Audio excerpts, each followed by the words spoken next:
নমস্কার, আমি শৈলী। আপনারা দেখছেন শৈলী রান্নাঘর। আজকে বানাবো ছোলার ডাল ও রাধাবল্লভী। সাথে আমার ভাই আছে এখানে। তো চলুন, আজকের ভিডিওটা খুব মজাদার হতে চলেছে। তো দেখতে থাকুন কি করে বানাই আজকে। পুরো ভিডিওটা দেখবেন, খুব ভালো লাগবে। তো চলে এসেছি রান্নাঘরে। এখানে নিয়েছি 150 গ্রাম মতো ছোলার ডাল। আমি ভিজিয়ে রেখেছিলাম, মানে 4-5 ঘন্টা ধরে। আর এখানে মুগ ডাল নিয়েছি 100 গ্রাম, ভিজিয়ে রেখেছিলাম দুটোই। তো চলুন, প্রথমে আগে মুগ ডালটা একটু পেস্ট করে নেবো। তার জন্য মিক্সিতে দিয়ে দিয়েছি। এখানে দিয়ে দিলাম আদা কুচি আর 4টে কাঁচা লঙ্কা দিয়ে এটা একটু স্মুদি পেস্ট করে নিয়ে চলে এসেছি। এবার এটা একটু ঢেলে নিচ্ছি একটা পাত্রে। চলুন, এবার ডালটা সেদ্ধ বসিয়ে দিচ্ছি কুকারে। ছোলার ডালটা একটু নুন দিয়ে, একটু হলুদ দিয়ে, পরিমাণ মতো জল দিয়ে কুকারে 3টে সিটি দিয়ে নিলেই হয়ে যাবে, কারণ অনেক দের আমি ভিজিয়ে রেখেছিলাম। চলুন, এখানে ডালটা হতে থাক। এবারে একটা আলু কেটে নিচ্ছি। আলুটা মিডিয়াম সাইজের ছোট আলু ঝিরিঝিরি করে কেটে নেবো। আজকের এই রাধাবল্লভী আর ছোলার ডালটা হাজব্যান্ডের আমার খুব পছন্দ, তার ওর রিকোয়েস্টে বানাচ্ছি। তো মাঝে মাঝেই বানানো হয়, ভাবি আপনাদের সাথে আজকে একটু শেয়ার করি। তো চলুন, আলুটা এরকম লম্বা লম্বা করে কেটে ঝিরিঝিরি করে নিচ্ছি। ছোট ছোট করে আলুটা কুচিয়ে নেবেন, বেশি বড় করবেন না, ছোট ছোট করবেন, দেখবেন দেখতেও ভালো লাগবে আর খেতেও খুব টেস্ট হয়। তো এখানে নিয়ে নিলাম ময়দা 300 গ্রাম মতন। ময়দা নিয়ে নিয়েছি, নুন, চিনি আর একটু হিং দিয়ে এবার দিয়ে দিলাম সাদা তেল। আর দিয়ে দেবো যে মুগ ডালটা বেটে রেখেছিলাম, ওটাই দিয়ে দিচ্ছি। ওই বেশি না, 50 গ্রাম মতন অল্পই দিয়ে দিলাম। দিয়ে ভালো করে একটু মাখিয়ে নিয়ে এবার জল দিয়ে ভালো করে মেখে নেবো ময়দাটা সুন্দর করে। অল্প অল্প জল দিয়ে মেখে নিচ্ছি। আপনারা অল্প অল্প জল দিয়ে মাখবেন, একবারে বেশি জল দিতে যাবেন না। তো দেখুন, অল্প অল্প জল দিয়ে আমি একটা ডো তৈরি করে ঢেকে রাখছি এখানে। এবার এইখানে যে পুরটা বানাবো, যে রাধাবল্লভীর পুর, ওটা বানিয়ে নিচ্ছি। তার জন্য 2 চামচ মতো সাদা তেল দিয়ে দিয়েছি, বেশি দিইনি। এদিকে কুকারে সিটি পড়েও গেছে। দিয়ে দিলাম জিরে আর একটু হিং, আর দিয়ে দেবো সামান্য পরিমাণ একটু হলুদ। আর দিয়ে দিচ্ছি এবার যে মুগের ডালটা বেটে রেখেছিলাম, ওটাই দিয়ে দিলাম। দিয়ে ভালো করে নেড়ে ছেড়ে এবার দিয়ে দেবো স্বাদ মতো নুন। নুন দিয়ে ভালো করে নেড়ে ছেড়ে নিচ্ছি। এবার একটু দিয়ে দেবো চিনি, স্বাদ মতো চিনি দিয়ে নাড়িয়ে চাড়িয়ে হয়ে যাবে পুরটা রেডি। চলুন, পুরটা নামিয়ে নিই। এবার একটা ঠান্ডা হোক। এবার দেখি ডালটা সেদ্ধ হয়ে গেছে কিনা। ডালটা পুরো সেদ্ধ হয়ে গেছে দেখুন। এবার আমার কাছে একজন স্পেশাল সদস্য চলে এসছে। এ কি বলে শুনবেন, দেখবেন। আমার সাথে রান্না করার জন্য কখন থেকে বলে যাচ্ছে, মাম নেও না নেও না করে। তো দেখুন কি বলে, ও একবার শুনবেন। তো পরিমাণ মতো সর্ষের তেল দিয়ে দিচ্ছি। এবার ওর কথাটা শুনুন, ও কি বলতে চাইছে।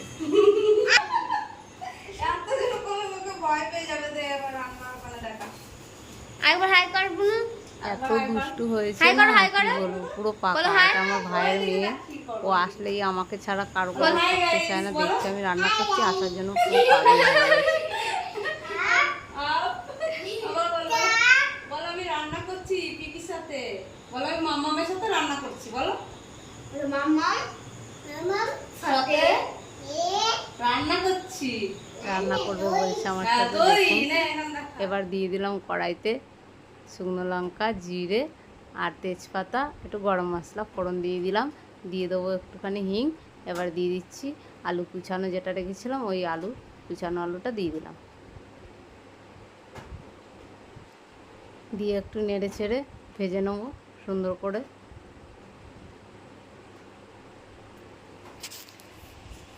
একটু নুন দিয়ে দিলাম।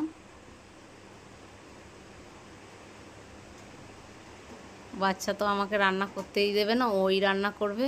বলছে মাম্মাম দাও না, চামচ দাও, রান্না করব। কথা শিখেছে তো নতুন, পাকা বুড়ি। দিয়ে দিলাম আদা বাটা, দিয়ে দিচ্ছি টমেটো কুচি, দিয়ে ভালো করে নেড়ে ছেড়ে নিচ্ছি। এবার গুঁড়ো মশলা দিয়ে দিয়েছি, ওটা স্কিপ হয়ে গেছে। হলুদ, জিরে আর লঙ্কার গুঁড়ো ওই 1/2 চামচ মতো করে দিয়ে দিয়েছি। দিয়ে ভালো করে মশলাটা কষিয়ে এবার একটুখানি জল দিয়ে দিচ্ছি, যাতে পুড়ে না যায়।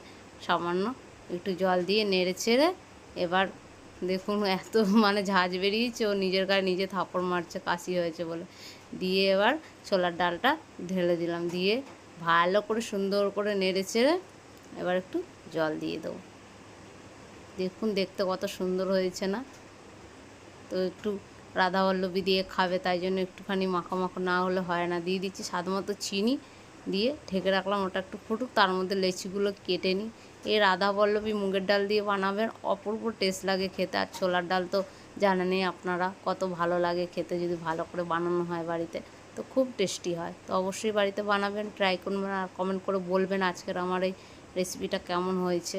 তো চলুন দিয়ে দিচ্ছি কাসুরি মেথি, দিয়ে দেবো গরম মশলা আর একটুখানি ঘি দিয়ে ছড়িয়ে হয়ে গেল রেডি। তো পাশে এটা রেখে দিই। চলুন, ডালটা রেডি হয়ে গেছে, ছোলার ডালটা স্পেশালি এত সুন্দর সেন্ট বেরিয়েছে না, কি বলবো, কাসুরি মেথি দিলে এর সেন্টটাই হয় আলাদা। তো এটা পাশে থাক। এবার চলুন মুগ ডালের পুরটা একটু মেখে নিলাম, তাহলে পুরো একদম সফটি হয়ে গেছে সুন্দর করে। এইবার গোল গোল করে রেখেছি লেচিগুলো, তার মধ্যে হাতের সাহায্যে একটু গোল গোল করে এবার পুরটা দিয়ে এরকম করে মুড়ে নেবেন, আঙুলের সাহায্যে মুখটা দিয়ে এরকম করে সবগুলো রেডি করে নেবেন, ইজি হয়ে যাবে, কোনো অসুবিধা নেই। এদিকে আমি পুর ভরছি, ওই দিক থেকে আমার ভাই চলে এসছে, বলছে দিয়ে আমি তোকে একটু হেল্প করে দিই, দেখি পারে কি না। তো ও আমার সাথে বানিয়ে দিচ্ছে আর বলছে বাহ সুন্দর তো, বানাতে খুব মজাই লাগছে। তাহলে আমি বললাম রোজ আসবি, রোজ বানিয়ে দিবি। বলছে এই সময় পাই না, তাই বলছে কত কষ্ট হয় রান্না করতে বল দি, বলছে আমাকে। সে তো হয় অবশ্যই, কিন্তু খেলে কেউ রান্না করে তো ভালোই লাগে, কষ্ট তো হয়ে যায়, এটাই আর কি। তো দেখুন কেমন করে ভরছে, সবগুলো আমরা এরকম করে ভরে নিচ্ছি। তো সবগুলো প্রায় রেডি হয়েই গেছে। চলুন রেডি করে এবার আমি বেলে দিচ্ছি। ওই গ্যাসটা ধরিয়ে কড়াই বসিয়ে দিয়েছে, এবার তেল দিয়ে দেবে, ও নিজেই দিয়ে দিচ্ছে, বলছে দিয়ে আমাকে দে আমি করে দিচ্ছি। বললাম ঠিক আছে কর, অসুবিধা নেই। তো তেলটা কড়াইতে দিয়ে দিয়েছে পরিমাণ মতো, এবার গরম হয়ে গেছে প্রায়। আমি এবার এদিকে বেলে দিচ্ছি, কারণ ও বেলতে পারে না, আমাকে বলছিল দে আমি বেলে দে। বললাম ঠিক আছে তুই দেখে নে, পরে বেলে দিবি। তো দেখছি আর বলছি হেভি বানাচ্ছিস, খুব সুন্দর গোল হয়েছে, আমি কোনো দিন বেলিনি এরকম গোল করে, তাই বলছে আমার মা বানায়, তো আমিও মাঝে মাঝে বেলে দিই। ও ভাজবে, দেখুন উল্টো দিক করে ছাড়ছে মিডিল দিয়ে। তো আমি বলছি ওরম করে ছেড়লে গায়ে তেলটা পুরো একদম চলে আসবে, ওরম করে ছাড়ে না, শুনবে না, ও নিজেই ভাজছে, বলে আমি ভাজবো, ঠিক আছে। তো আমি বেলে দিচ্ছি, ও এক এক করে ভেজে নিচ্ছে, দেখুন কত সুন্দর হয়েছে। এটা গ্যাসের ফ্লেমটা বেশি হাই করে দেবেন না, কারণ ভেতরে পুরটা থাকে, একটু কম করে দিয়ে আস্তে করে ভেজে নেবেন, লাল লাল করে সুন্দর করে। ওই দেখুন আবার ভুল করে দিয়ে দিয়েছে। আমি বললাম দাঁড়া আমি একটা দেখিয়ে দিই, এবার ওরকম করে ভাজবি।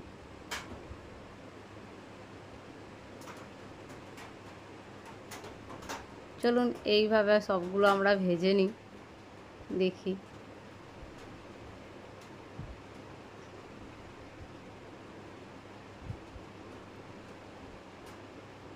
বলছে দিদি খুব ভালোই লাগছে ভাজতে, মজা লাগছে। আমি বলছি একদিন বানাতে সবারই মজা লাগে, আমরা রোজ বানাই তো আমাদের ভালো লাগে না। ও তাই বলে হাসছে। দিয়ে আমি একটা ওকে দেখিয়ে দিলাম, দেখ কেমন করে ছাড়ে। ও তো মিডিল থেকে ছাড়ছিল, আমি তো সাইড দিয়ে দিলাম, তাহলে ও ভেজে দিচ্ছে। এই করে করে চলুন সব ভাজা হয়ে গেছে, আর বেশি দেরি করব না। এবার যার জন্য মানে রেডি করেছি খাবারটা, ওর জিজির জন্য, তাহলে আমার হাজব্যান্ড, তো তার জন্য আগে দিয়ে দিই, তারপরে আমরা খেয়ে আপনাদেরকে দেখাবো কেমন হয়েছে না হয়েছে। তো হাজব্যান্ডের জন্য আগে রেডি করে দিয়ে আসি, পাশের রুমে আছে, তো ওকে দিয়ে দিই, ও আগে খেতে থাকুক, তারপরে ভাইকে দেবো, ভাই খেয়ে বলবে কেমন হয়েছে আপনাদেরকে। তো অবশ্যই কমেন্ট করে বলবেন আজকের ভিডিওটা কেমন হয়েছে, ভালো লাগলে একটা লাইক করে দেবেন। তো চলুন ভাই খাচ্ছে, খেয়ে বলবে। বলেছে আমি যেগুলো ভেজেছি সেইগুলোই দিবি দিদি। আমি বলছি তুই তো সবগুলোই ভেজেছিস।